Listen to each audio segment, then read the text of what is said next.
आज मैं आपको एक कहानी सुनाने जा रहा हूँ। यह एक पेड़ की कहानी है। एक गांव के पास एक बड़ी सी नदी के किनारे कुछ पेड़ थे, जिनकी टहनियाँ नदी की धारा के ऊपर फैली हुई थी।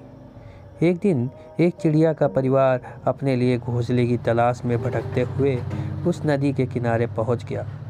चिड़िया ने एक अच्छा सा पेड़ देखा और उससे पूछा कि हम काफ़ी समय से अपने लिए एक नए मजबूत घर की तलाश में वृक्ष तलाश रहे हैं। आपको देखकर हमें बड़ी प्रसन्नता हुई है।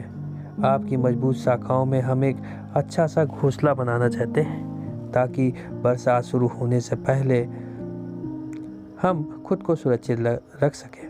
क्या आप हमें इसकी अनुमति देंगे? पेड़ ने उसकी बात सुनकर साफ साफ इनकार कर दिया और बोला, मैं तुम्हें अनुमति नहीं दे सकता। जाओ कहीं और अपनी तलाश पूरी करो। चिड़ियों को पेड़ का इनकार बहुत बुरा लगा। वे उसे भला बुरा कहकर सामने एक पेड़ के पास चली गईं। उस पेड़ से भी उन्होंने घोंसला बनाने की अनुमति मांगी। इस बार पेड़ आसानी से तैयार हो गया। उन्होंने खुशी खुशी वहाँ रहने की अनुमति मिलने के बाद वहाँ अपना घोंसला बनाकर रहने लगी। समय बीता, बरसात का मौसम शुरू हो गया। इस बार बारिश भयानक थी। नदियों में बाढ़ आ गई। नदी अपने तेज बहाव में मिट्टी को काटने लगी और मिट्टी की कटान चौड़ी हो गई।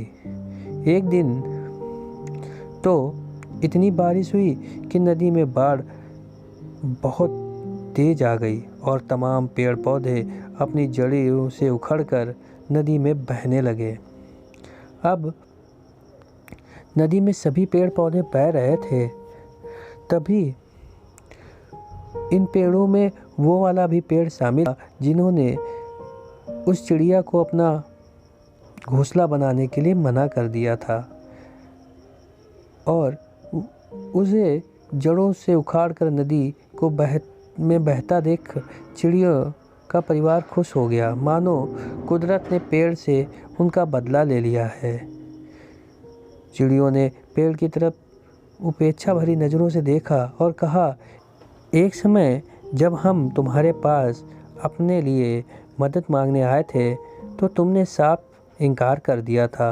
अब देखो, तुम्हारे इसी स्वभाव के कारण तुम्हारी यह दशा हो गई है।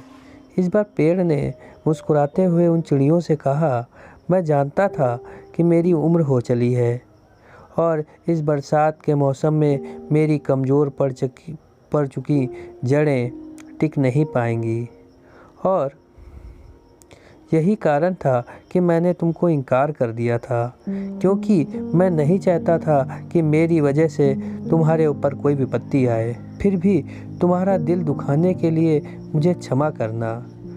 और ऐसा कहते हुए पेड़ पानी में बह गया। अब चिड़िया अपने व्यवहार के ऊपर पछताने लगी और इसके अलावा उसके पास कुछ चारा भी नहीं था।